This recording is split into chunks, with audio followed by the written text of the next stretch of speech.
So you guys can also follow along on your e-book, right, by opening it up.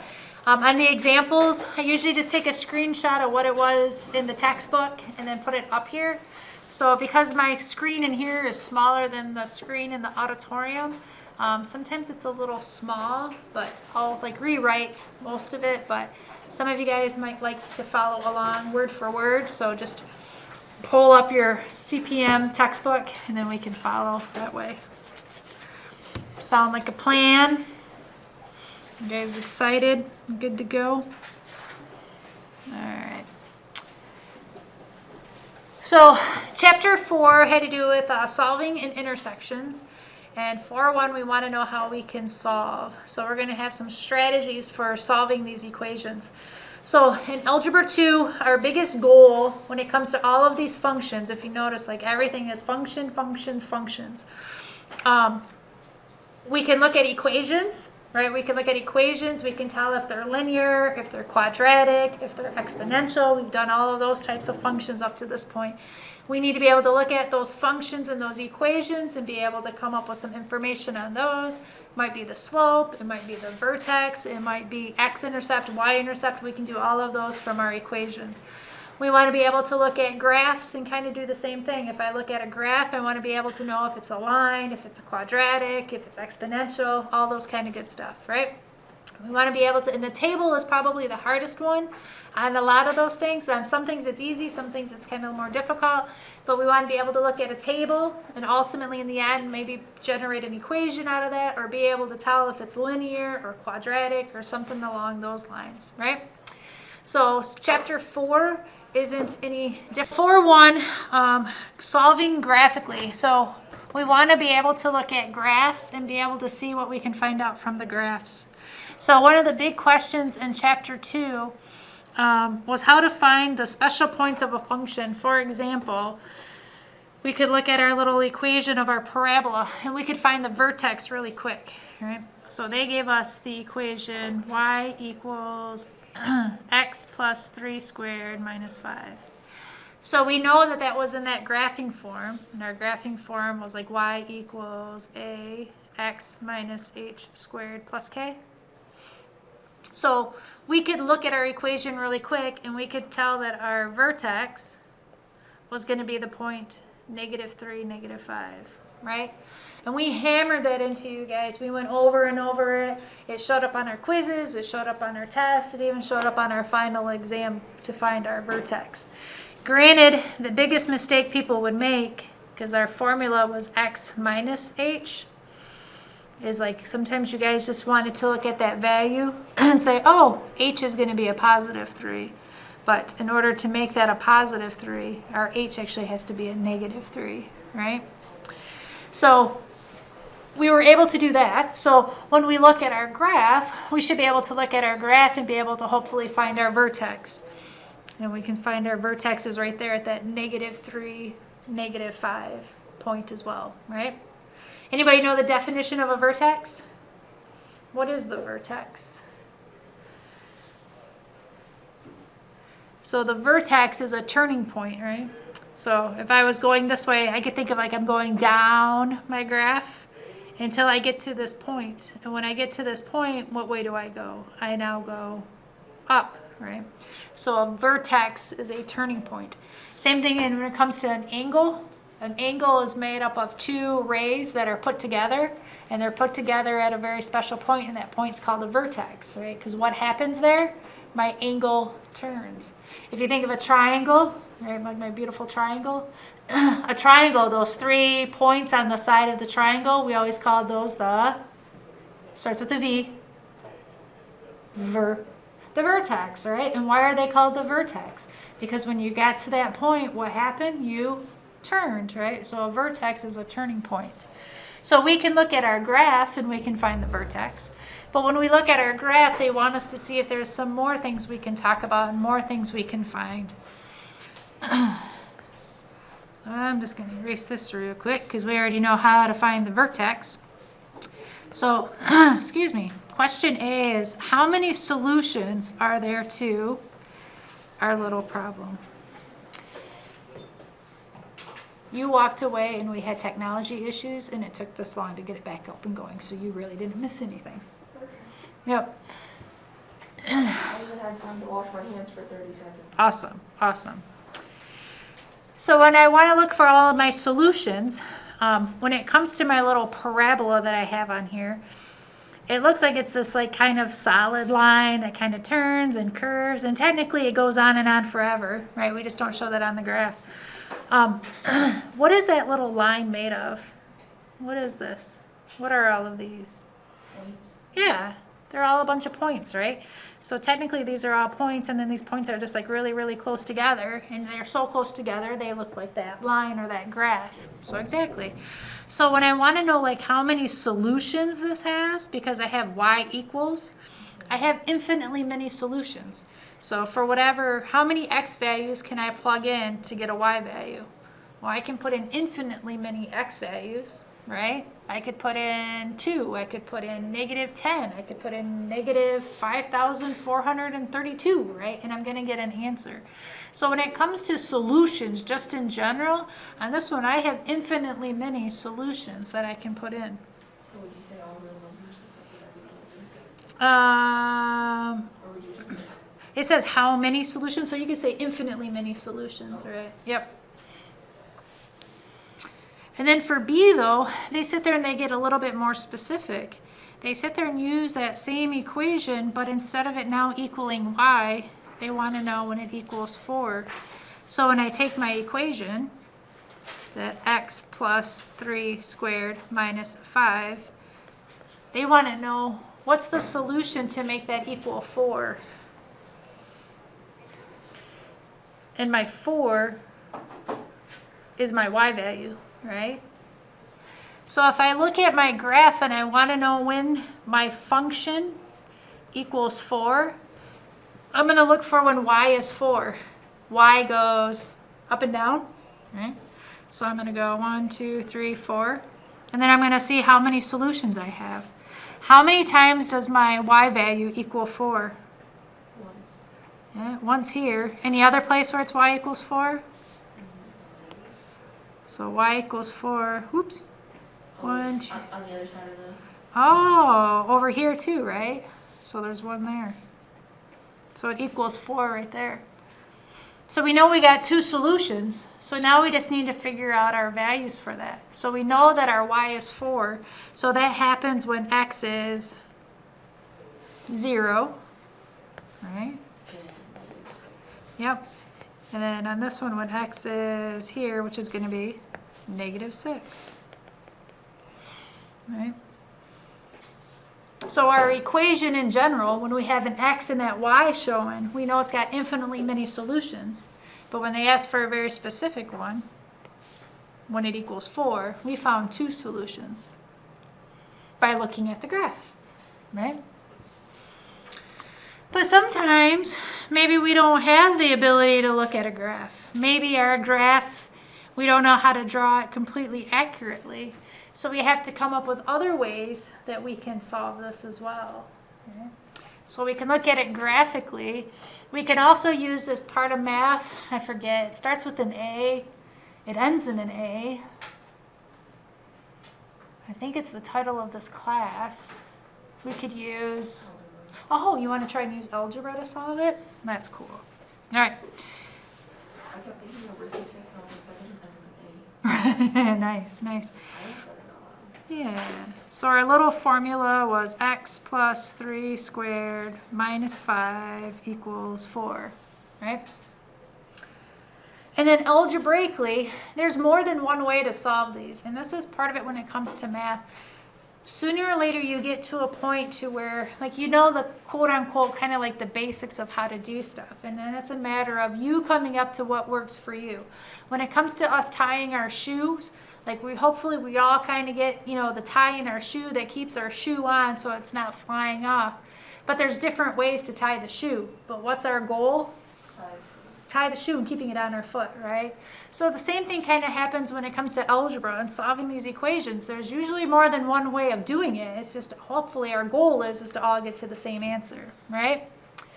So on my little quadratic I have up here, I want to solve it. So when I want to solve it, it means I want to get my variable all by itself. And what's my variable? X. So I want to get my x by itself. And we all want our x's to be by themselves, right? That's why there are x. All right, so there's minus 1 point for everybody. I responded. You didn't laugh. It wasn't funny. It was too funny. I'm moving on.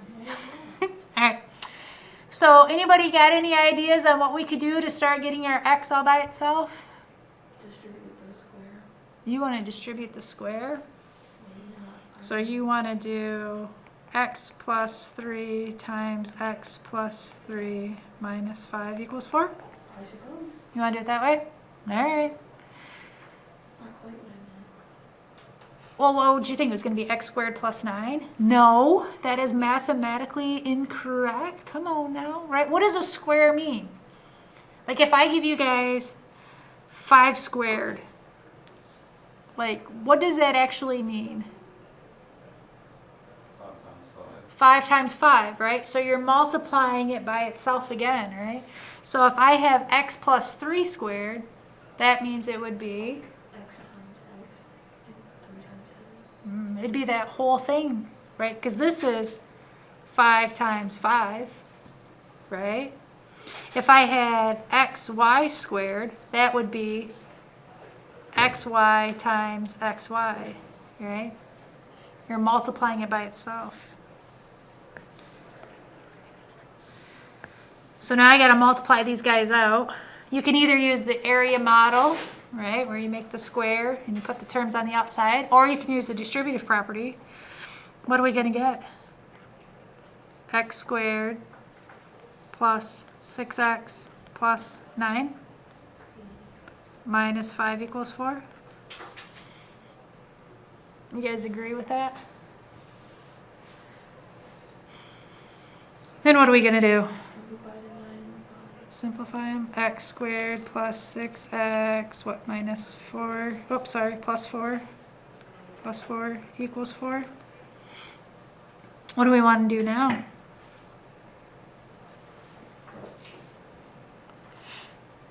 Anybody got any ideas?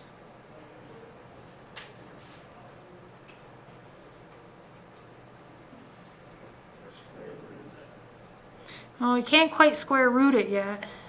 Yep. We gotta simplify it a little bit further. The y is 0. Subtract 4 from both sides. So then we got x squared plus 6x equals 0. Right? What we got going on now?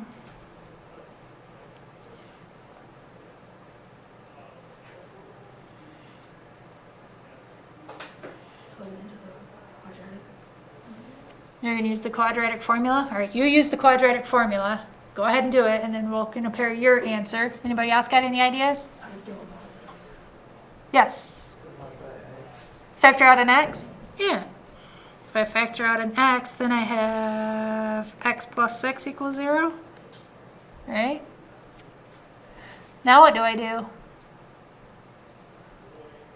Subtract 6. Not yet. Okay. So this is, we got two things that we're multiplying, right? We got x times x plus 6. So that 0 product property tells us if we're multiplying two things and they equal 0, either one or the other has to equal 0. Those So- are the same thing, so I don't think both have to equal 0. So either x has to equal 0 or x plus 6 has to equal 0. Okay. So there's one guy. Subtract 6 from both sides, x equals negative 6. Right? Is that the same answer that we got when we looked at the graph? Yeah. Yep, so there's one idea. Another thing we could have done, x plus 3 squared minus 5 equals 4. I need to make this bigger, don't I? Whew, sorry guys. I could add 5 to both sides. What do I get? X plus 3 squared equals 9. Anybody got any ideas what I could do differently?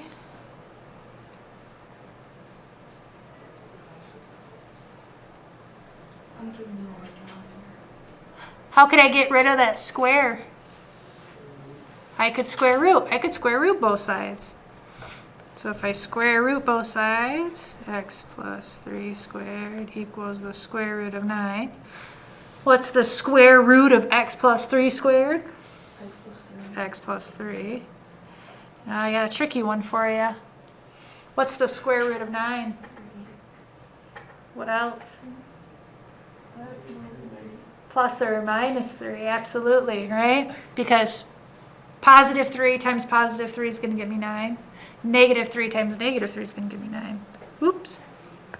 So I have plus or minus 3. So now I can split it into two equations, right? I got x plus 3 equals 3, and I got x plus 3 equals negative 3. You know how to solve these? Yeah. Yep, x is going to equal 0. X is going to equal negative 6. Right?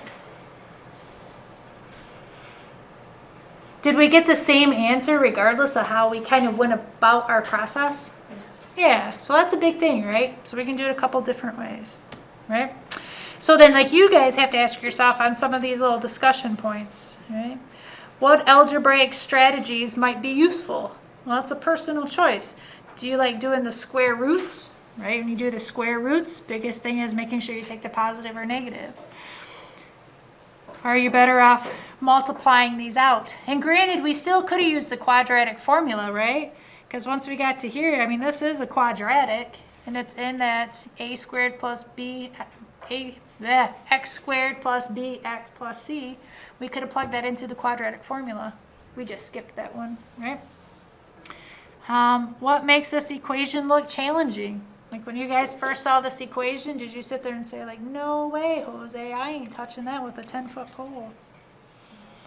So a good question to always ask, what can I do to make the equation simpler, right? What can I do to try and make it a little more, less complicated looking? And then you can apply some strategies to it. Sound good?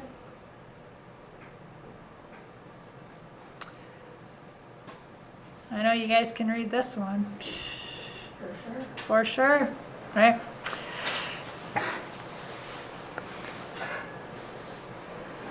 So for 4-3, they gave us a fraction, and fractions are our friend.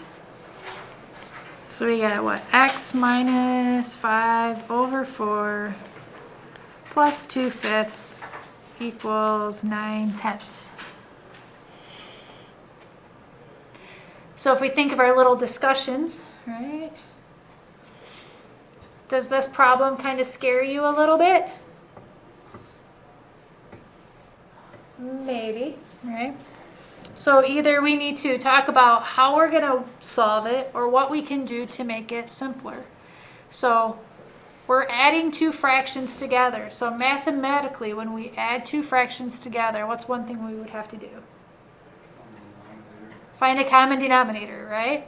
So if we look at our denominators, 4, 5, and 10, what's our common denominator going to be?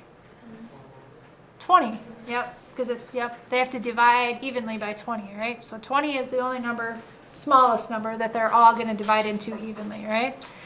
So now we have a choice. We can either go through and find that common denominator that we found and leave everything as a fraction. Or the other option you can always do, anybody know what to do with the fraction if you want to get rid of a fraction? Can't make it a decimal. That's making estimations, right? You can always find your common denominator and you can go through and multiply by your common denominator. So what's our common denominator on this one? 20, right? You guys know how to multiply it all by 20? Right. I got to make sure that I am multiplying everything by 20, right? And then reduce your fractions. I just need 2 minutes. You guys are fine. Wait, what? You'll be fine. You'll have time. Yep. I don't understand. Understand what? Why do you times it by 22? Why don't you times it by what it took you to get 20? Well, if you multiply it by the common denominator, you'll get rid of the fractions. Yeah. So what's 20 over 4?